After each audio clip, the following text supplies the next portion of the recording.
Hey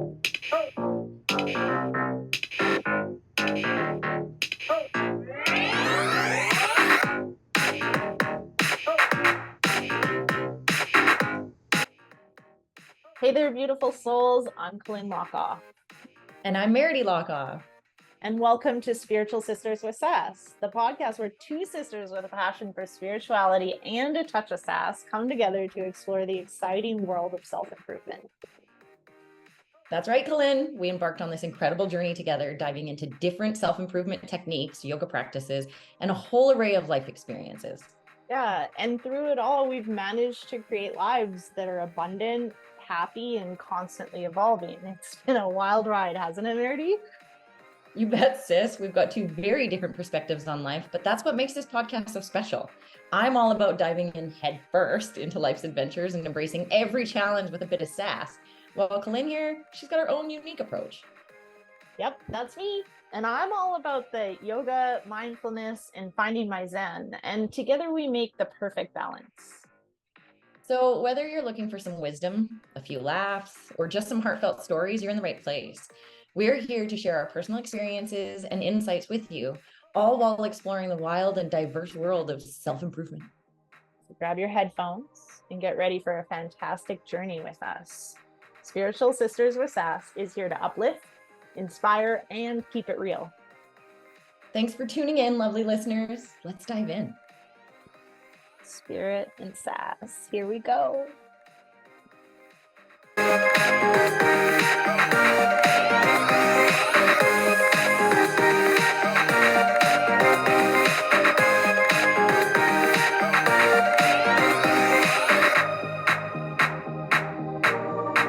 Well, hello everyone, and welcome to this week's recording, or this week's podcast of Spiritual Sisters with Sass. We are today talking to my best friend Lindsay. If you want to find her, she is a nutritional coach on Instagram under Goddess Mums Wellness. So we're going to go ahead and jump straight into this, because today we're talking about Lindsay's journey, basically about not just about sobriety, not just about where she's at now, but about where she has come from and where she is now and who she is, how that's affected her, and all the things.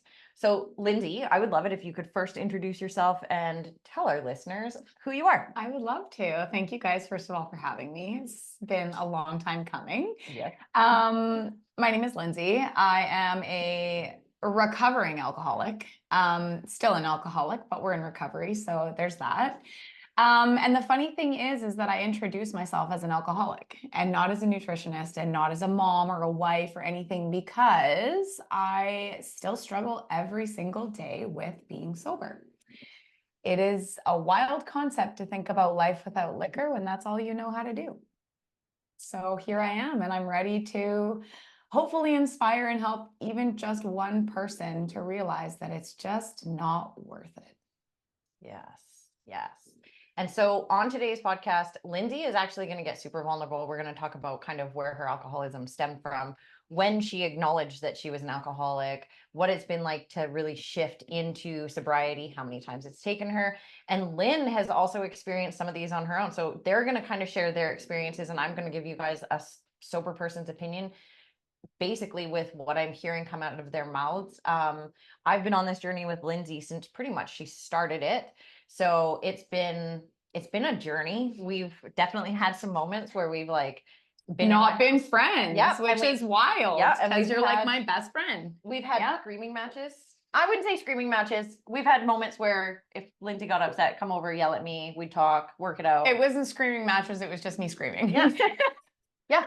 And then we worked through it and figured our shit out and kind of went from there. So let's start with the easier one first. Let's start with when you realized that you were an alcoholic, and then we'll move into the past and where it came from. Cool. So I realized I was an alcoholic when I got pregnant with my second child, in 2017, I guess, because Harlow was born in 2018. Yep. So I got pregnant in 2017, and withdrawing was really tough. And I kind of like acknowledged the fact that I was an alcoholic, but I didn't take it very seriously. So I got pregnant. Obviously, I was sober throughout my pregnancy, and then I had her. And the moment that she came out, the first thing I wanted was a beer. I had a home birth at home in like a water birth. And all I cared about was the fact that there was a six-pack in the house the moment that I had her. And so the entire time breastfeeding her and raising her was quite a struggle, because a lot of the time I would choose alcohol over her. And if I couldn't drink because she needed to breastfeed and she wouldn't take the bottle, I'd get fucking frustrated, excuse my language, and really irritable, and just like hated having her because I couldn't drink. And then I got pregnant with my second daughter after a brief stint of crazy alcoholism. I left my husband, and I moved in with a friend of mine who was also just as toxic.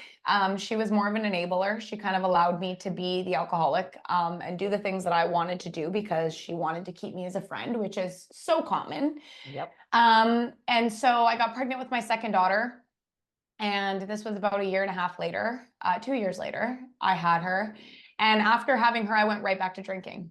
And it was like, just like I couldn't live without it. And the only reason I lived without it was because I was pregnant and I didn't want to be that mom that gave her child FAS.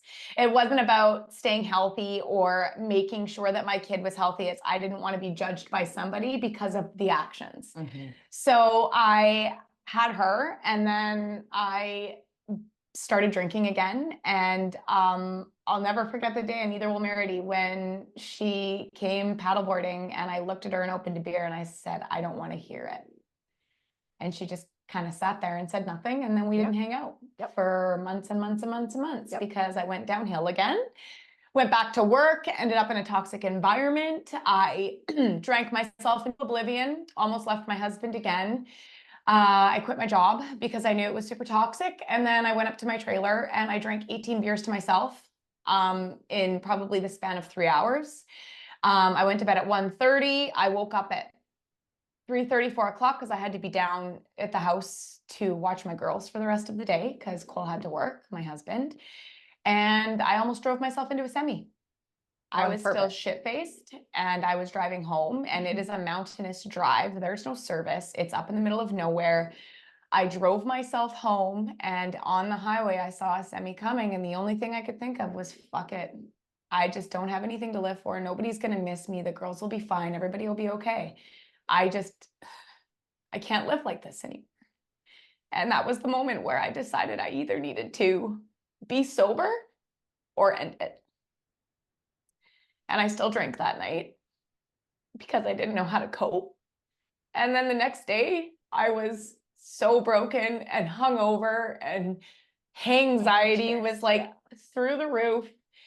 And I sat down with my husband and I said, okay, this is the deal. This is what's going on with me. And if you can support me through this journey, I would love to have you next to me. Otherwise, I don't think I'm going to be able to do it. And that was it. And then in that moment, it was just a realization that alcohol wasn't worth everything I had. And it literally was about to cost you. Absolutely. My life. Yeah, I would have left 3 kids with no mom. I would have left a husband with 2 little girls and a 16-year-old boy, and not 16, 15, whatever, a teenage boy that wasn't his. And I would have just been, alcohol is a very selfish drug. It's a very, very selfish drug, and it makes you just have no inspiration for anybody but yourself. Yeah. And now if we backtrack just a little bit, when shortly after Harlow was born, I think she was about 18 months old. I'm going to say about a year old, we like became friends, not super close friends, but we became friends. When she was 18 months old, it was Harlow that made me want to be Lindsay's friend. Because Harlow came over and was like, hey, Auntie, because Cole, just to kind of give you guys like a backstory on this, Cole is actually like my nephew. I had a best friend for 10, 15 years, and it's her son is Lindsay's husband and my neighbor. And he used to pop over the fence and be like, hey, Auntie. And it was just like a ha ha ha, whatever. And then Harlow started calling me Auntie as well. And one day I was over the fence talking to them, and Harlow's like, hey, Auntie, do you want to see my gnarly cut? And I was like, did your 18-month-old just fucking say that? And she was like, yeah, sorry. And I was like, don't be sorry. That was the coolest thing I've ever heard a kid say. And then I was like, Lindsay and I need to be friends. Like, this kid is cool and Lindsay seems cool. And so we started hanging out and she drank quite a bit. It didn't matter where we were. She had a drink. And then we did some coaching together. We did a group coach. I did a group coaching session. I had 6 women in this session. A few of them were all of them were alcoholics. For the most part, yep. Every one of them were alcoholics. We didn't know that going in, and that wasn't the purpose of the. It was more like a the life group coaching Yeah. type deal. Yeah. And just teaching them basic coping mechanisms and to basically it was called Get to Know Your Ego. So it taught them how to understand their own themselves and the different voices that they hear in their heads and all the things. And as we started to go through it, every single one ended up being like, hey, so I'm an alcoholic. Oh, hey, me too. Oh, hey, me too. Because in this container we created of safety, they could express themselves and talk about what they were going through. And they all ended up acknowledging that they were alcoholics. And they like kind of bonded and decided to get sober together. And that was when Lindsay got sober the first time. How long did that one last? 6 months, 8 months? No, it was almost a year. I think And- we started in like March or April, and then I stayed sober until I went back to Country Tractor. I was sober right up until, and you fucking told me, dude, don't go back, don't Yep. do it, don't go, it's not worth it. And I was like, oh, you don't know what you're talking about, it's fine. And then sure as shit, I was at that job for about a year, and I've never been that low, I don't think, in my whole life. I think that was the lowest point. And I'm here to try and let people understand that you don't need to get to your lowest point before you get sober, because sometimes you don't make it past that point, man. Yeah. And that's the biggest struggle, is that you get to rock bottom. Oh, you hit rock bottom. Like, that shit's not a joke, man. Like, rock bottom, you either come out of it or you don't. Yeah. And it's not, you don't need to get that low in order to realize that alcohol isn't everything. Yeah. It's not everything. Yeah. And she even would say to me, like, it was as we headed into the summer, she was like, it's getting harder for me not to drink. And I was like, then let's hang out more, because I don't drink at the best of times. So I let's lost hang a lot out. of friends. I have maybe you and like a very select few friends, and you, Catherine, Kirsten. I'm sure there's a few more that like I could list off the top of my head that are sober. Like, I am 477 days sober. Yeah. And probably 40 friends down. And that's Easily. a very, very real part of Yeah. becoming sober. Lynn, have you also experienced the loss of friendships due to you deciding to change your life? And the crazy part for me for this with you guys is for the better. You've chosen to change your life for the better, and you end up losing people you feel like are the closest ones to you. Well, the problem is, oh, go ahead. I was gonna say that like a huge part of drinking is bonding, right? We're bonding over drinking. Acting the same way, being the same way, thinking the same way, doing the same things. Now, if I hung out with a friend that I used to hang out with 2 years ago, we have nothing in common. Very much. And Like, this is a nothing in regular common. conversation with And us. it's the craziest part, because I've gone back to those friends and I'm just sitting there realizing, like, you're just a trigger for me to want to drink. And I know how terrible that sounds, but a lot of those friends are also not willing to upgrade with you. They're not willing to quit the things that are keeping them in the spot that they're at, where they're miserable and depressed and in victim mode and feeling sorry for themselves because their lives aren't what they want them to be, but they're expecting results. It's like the epitome of insanity is doing the same thing over and over again and expecting different results. It's like drinking every fucking weekend, being hungover as shit on Monday, feeling like crap till Thursday, and then drinking Friday. Like, it's the most insane concept to think that you're gonna feel better on Friday when you go out for drinks with your friends, knowing that you felt like shit on Monday.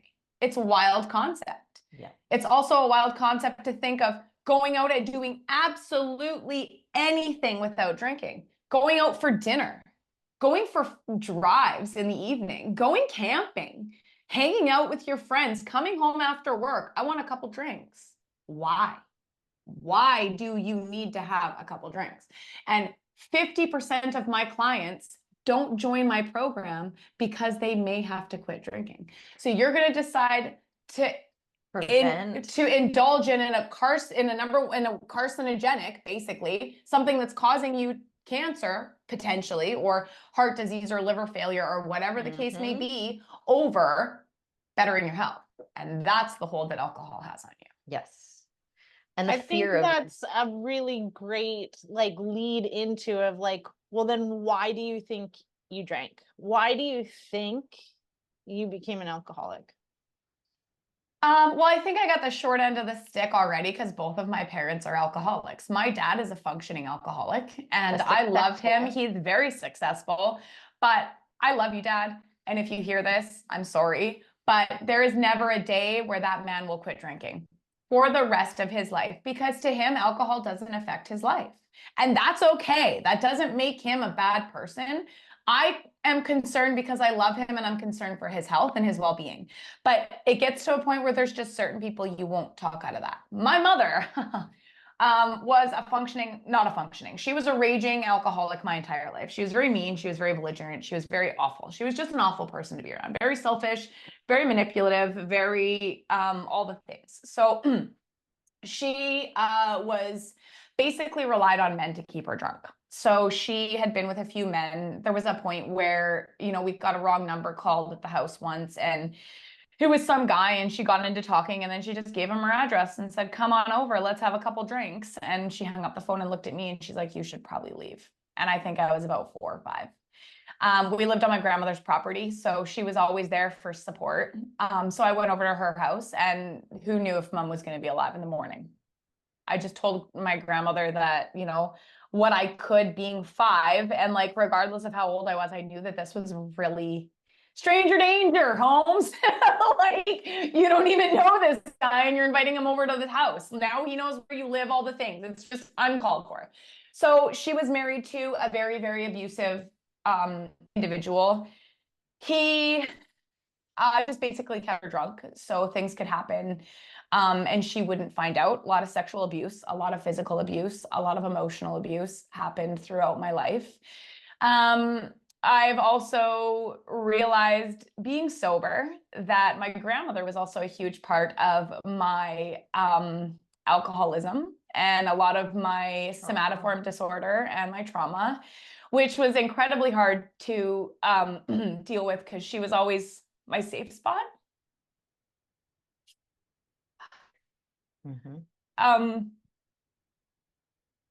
So this is the hardest part of being sober, ladies and gentlemen. It's just the feels, man. Because like anytime I would feel this, or I'd think of the trauma, or I'd go through certain phases of like feeling really sorry for the little girl I was, I'd drink. Because it's just easier to do that. It's just easier to cover it up. But it's not. Because it's still there when you wake up, except it's worse now. Yeah.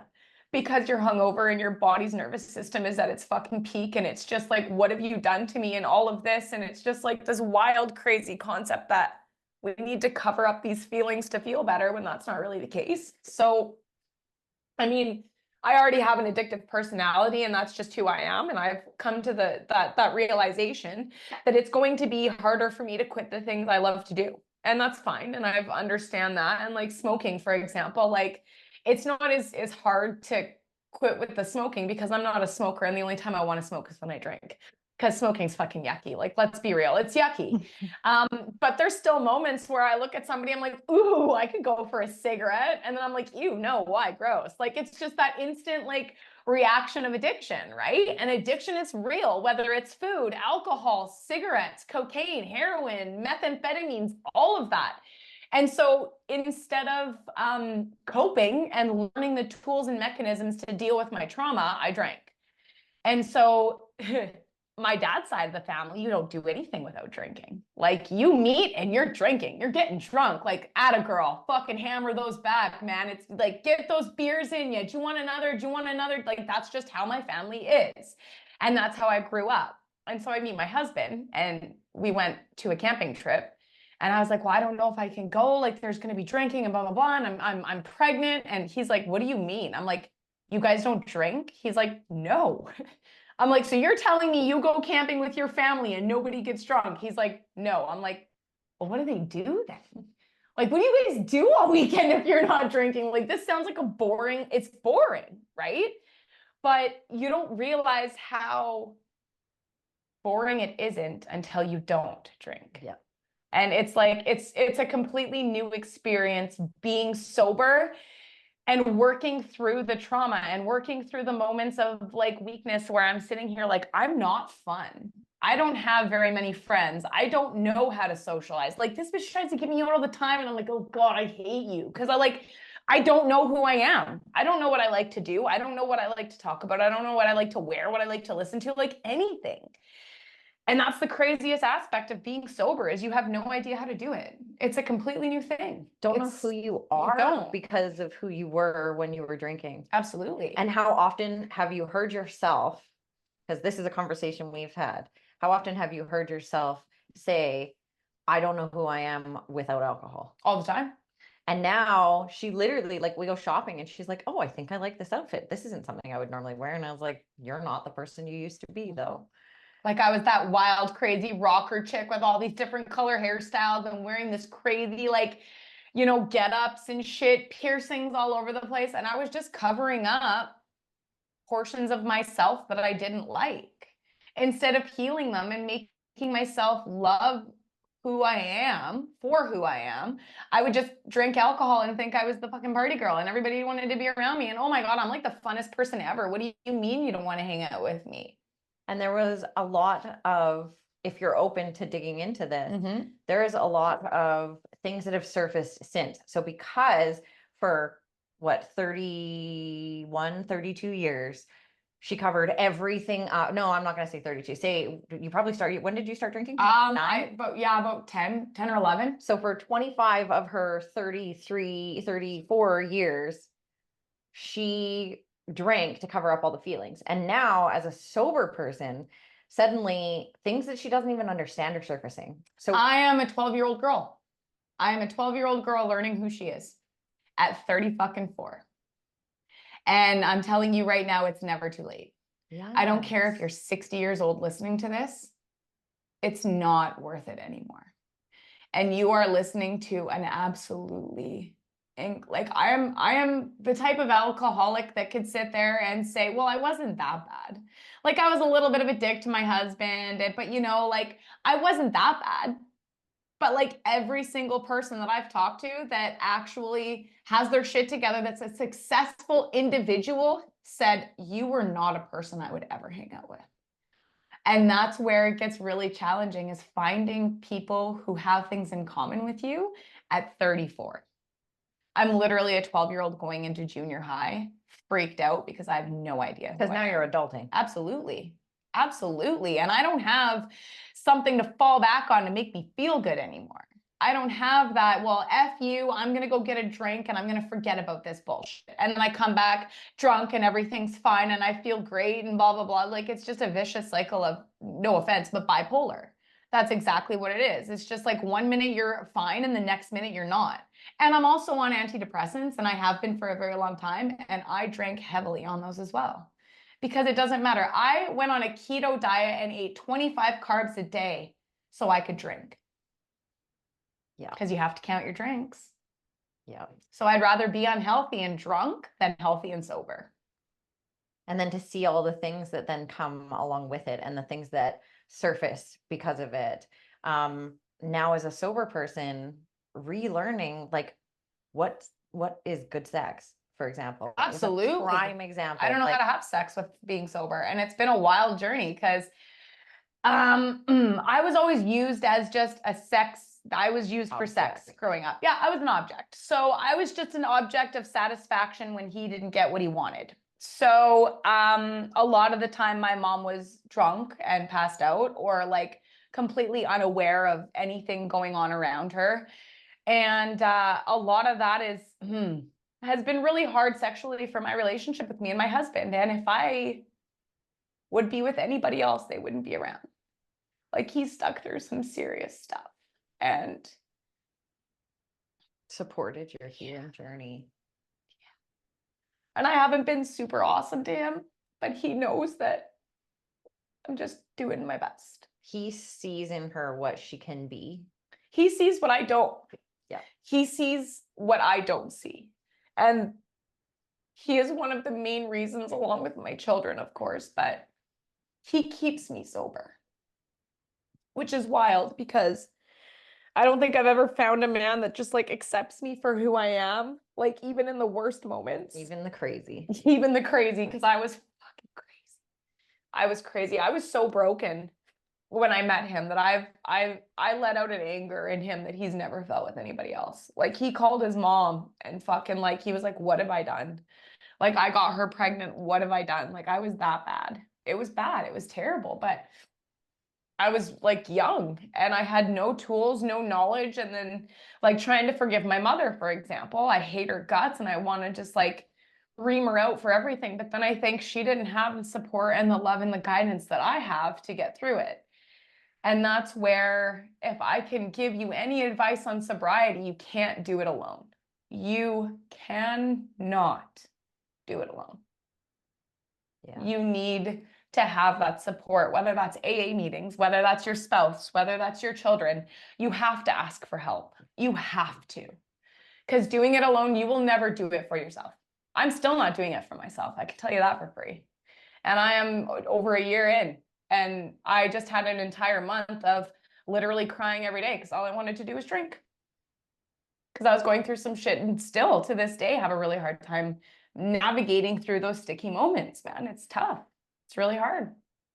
I've And Lynn, experienced like a lot of what you're saying, Lindsay, not just with like the dropping of the walls. My sponsor calls it the breaking open of not having emotions for so many years, or like very diminished emotions for so long, and then no longer covering them up with drugs or alcohol. I mean, what the fuck do I do with this? Yeah. Like I don't want to feel it. This is why I drank. Like so there's that, and then there's the growth that comes with like telling people I'm sober, and then allowing people to feel whatever comes up. Because when I think alcoholic, I can always tell you, like, I think I used to be a nurse in the Emerge, and I would get people that were alcoholics that went on benders, and then they got so fucking drunk that they couldn't drink anymore, and then they needed to sober up, and they had to go on an ETOH withdrawal protocol, and we had to give them diazepam and Ativan and all this stuff so that they didn't die while they were detoxifying, right? So to me, that's an alcoholic. To me, Bill, the main AA guy, he's a fucking alcoholic, not me, who, drank a 6-pack a day or whatever. That's not a big deal. I'm still pretty cool, can handle my alcohol. And then when I started to be like, I would try my soberness, people would say things, oh God, you're not doing that not drinking thing again, right? And I was so nervous to come home like proclaimed sober, because the support hadn't been there for so long, because same thing, the people I hung out with were the people that I drank with. And then if I said I'm sober, the judgment that I would feel about being an alcoholic. But it's come to a place now where I tell people I don't even like them drinking around me. And you know what? I can. And you know what? That's okay. Because And I there's have nothing wrong with that. Like people pleasing and then feeling the feeling of telling someone that I don't want them to drink around me when I'm a fucking doormat. When I'm an object, objects don't fucking talk back. Doormats don't fucking say you can't come in and wipe your feet on me. So to tell people, wow, that was probably one of the greatest elements of growth and learning in the emotional aspect of things, of allowing it to come up, and then just, you know what, I just don't want fucking people drinking around me. I actually don't want to go out and do this thing. And you've been sober for how long now? I'll be 4 years or 5 years in December. I think 4 years. I can't even remember. I don't count days like you, but it's been a long time. I see the big, like, I count the days and I write them in my journal.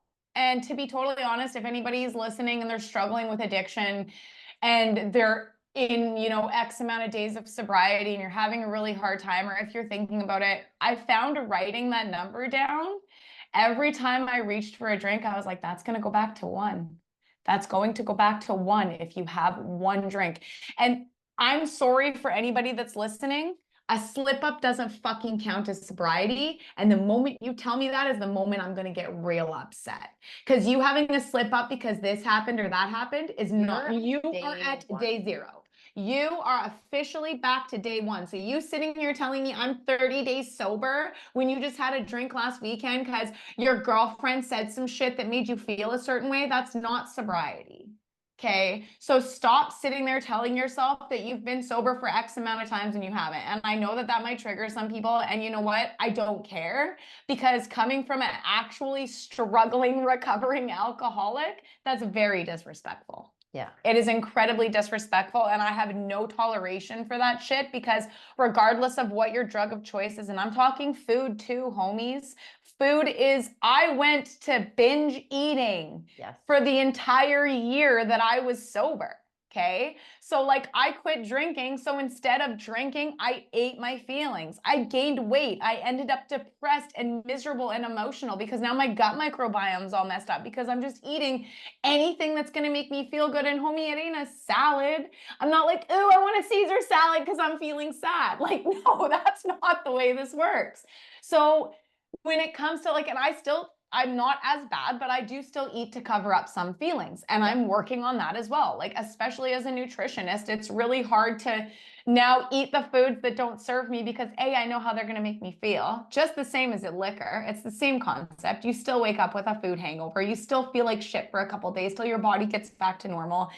And then you're also like trying to navigate through being sober at the same time. So now you're eating, feeling like shit, and still feeling like shit enough to want to drink. So it's just like this vicious cycle of trying to maintain sobriety. Lynn calls it dry drunking, and Lindsay will even say she has gone from one addiction to another addiction to another addiction to another addiction. So she went from drinking to food to the gym. And of course, the gym is healthy addiction. It's only a healthy addiction until it's not, just like every other goddamn addiction. It's not a healthy addiction when you're going twice a day for 2 hours a day, lifting as heavy as you possibly can and not eating anything. And then getting injury. And then you're like, you're still trying to avoid all of the things. So Lynn, you said to me, we've talked about this a few times about the dry drunking and what you see in, for example, some of the AAs or some of the meetings you've been to. So tell us a little bit about what I'm referring to when I say still dry drunking.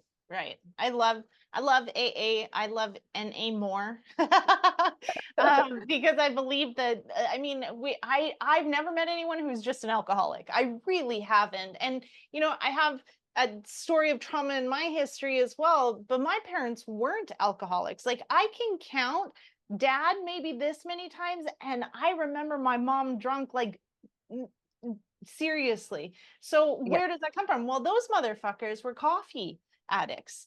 They were card addicts. They were drama addicts. Like they had so many addictions. So we learned the addictive behaviors through many different things. I mean, my dad cheated on my mom a lot. He was a sex addict. He was fucking an asshole to her as well. So we learned so much from their behaviors, even though it may not have been alcohol.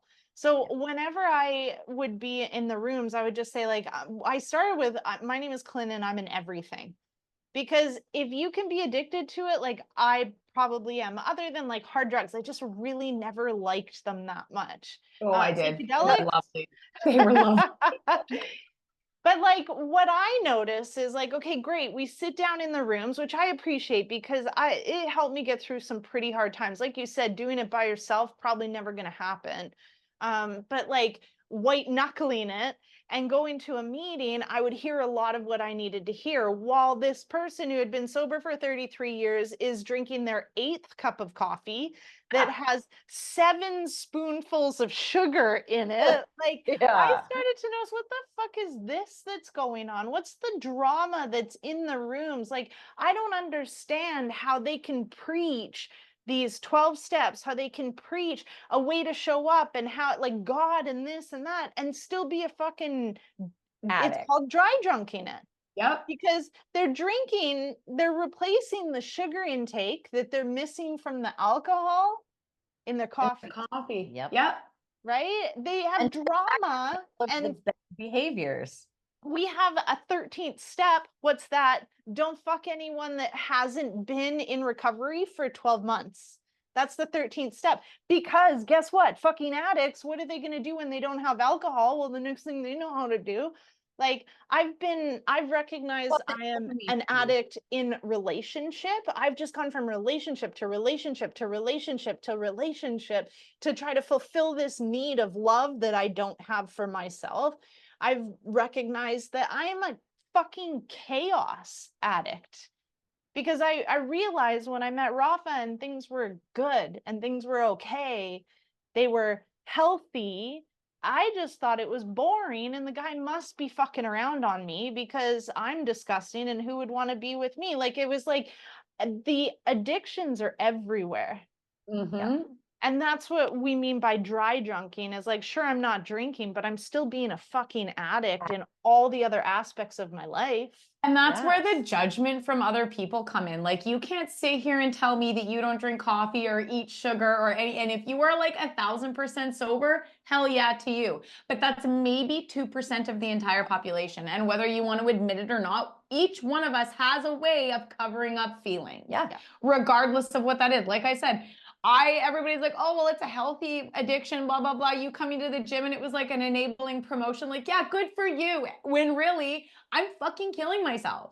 Because I'm going to the gym. I'm not doing it properly. I'm not eating properly. And I'm still covering up the feelings by getting an adrenaline rush from the gym. Like, it's literally no different, man. And that's why with my clients, I don't look at them like, well, you shouldn't eat that. Like, I know, girl, that shit's an addiction and we're going to work through it together. Like, eating is just as bad. I literally went through that too. All of that. Like you said, it's just covering up one for another. Yeah. And that's the thing that the biggest thing here is that with every addiction, what we're looking for is a dopamine, serotonin, anandamide release. We're looking for endorphins to be released in our brain to help soften or ease the feeling that we're having or take it away altogether by distracting us. Mm-hmm.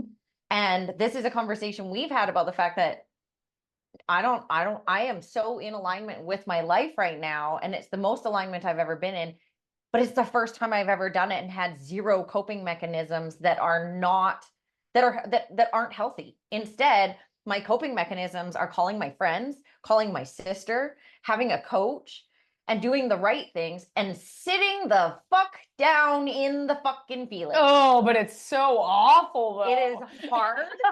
It's uncomfortable. But it's worse.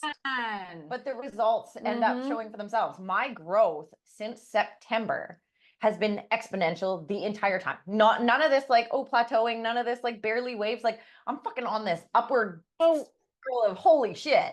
What has your growth been, Lindsay? Let's talk about that. I mean, I've always kind of considered myself to be just like basic 9 to 5, like working for somebody else forever. So I worked at a small engine repair shop, or like a dirt bike shop, for probably 12 years as a manager, service advisor, whatever you want to call it. That was kind of just the industry I ended up in. I had my son at 18. And I was a raging drug addict. Like, we lived on East Hastings, drug addict. Like, I would do whatever I could get my hands on. I didn't inject and I never did heroin, but the rest of it was just Godspeed. Okay. Like, we're just doing it. So, I got pregnant at 18 with my son, and it's not like,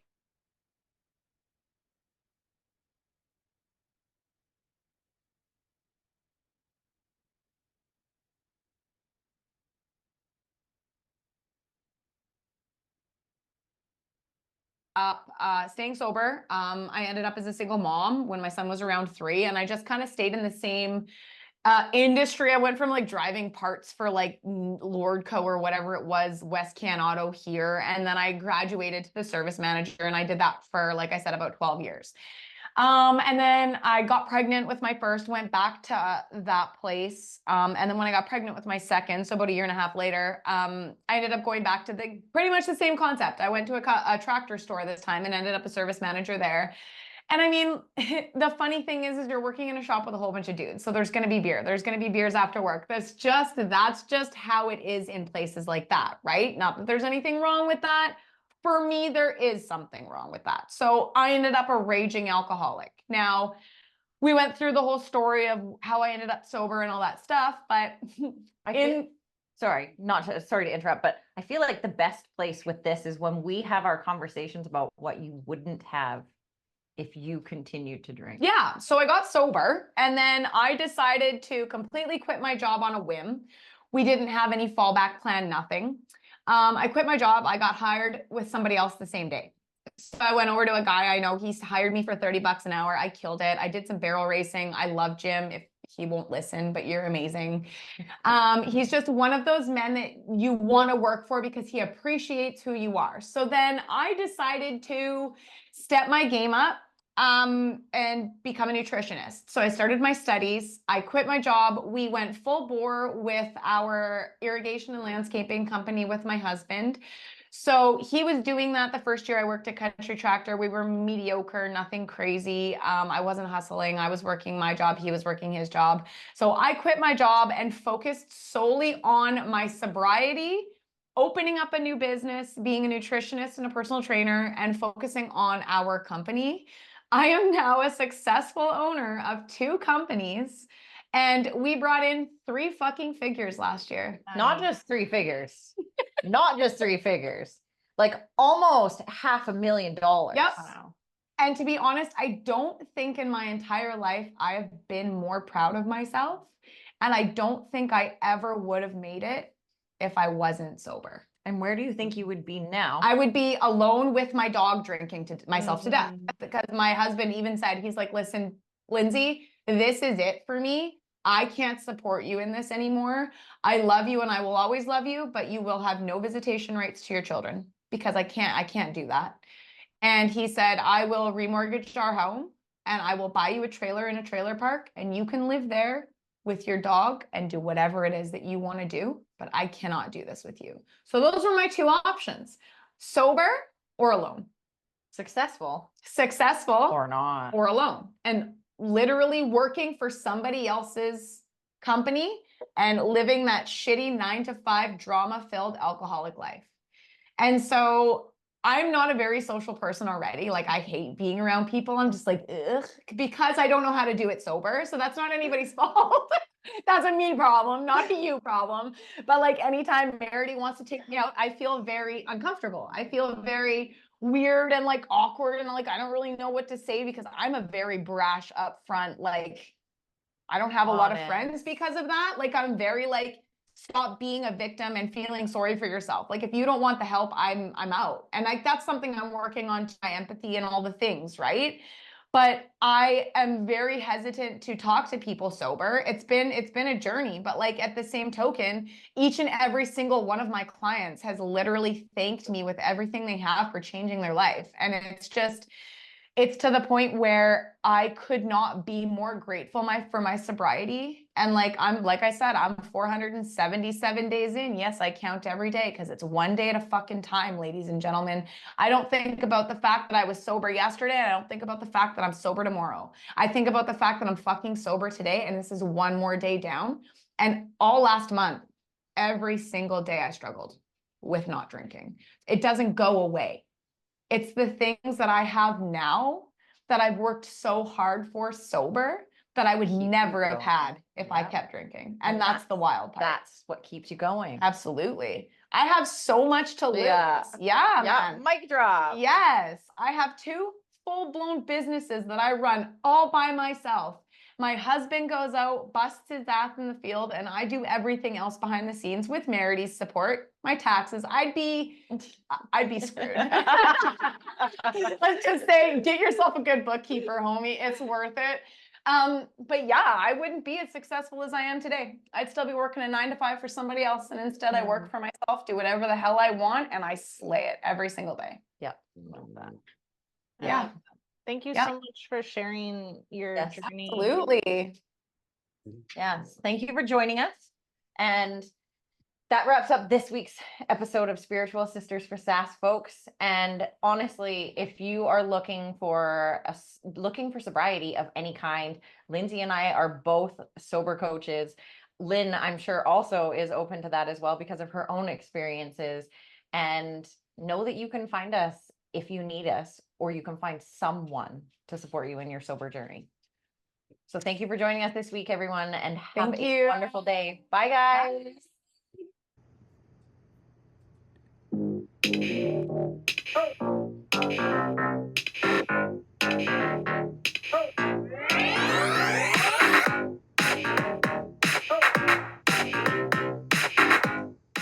Thank you for joining us on this spirited journey today.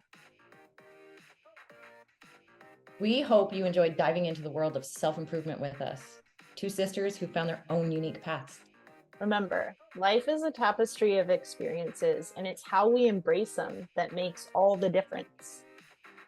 So whether you're on your yoga mat, exploring mindfulness, or simply navigating life's twists and turns, always keep that spirit and sass alive. We are Colynn and Meridee Hlokoff, and we're here to remind you that happiness and abundance are within reach. Stay connected with us on social media and keep those questions and stories coming. We love hearing from you. Until next time, beautiful souls, keep doing the work, keep sharing your experiences, and keep living a life that's authentically you.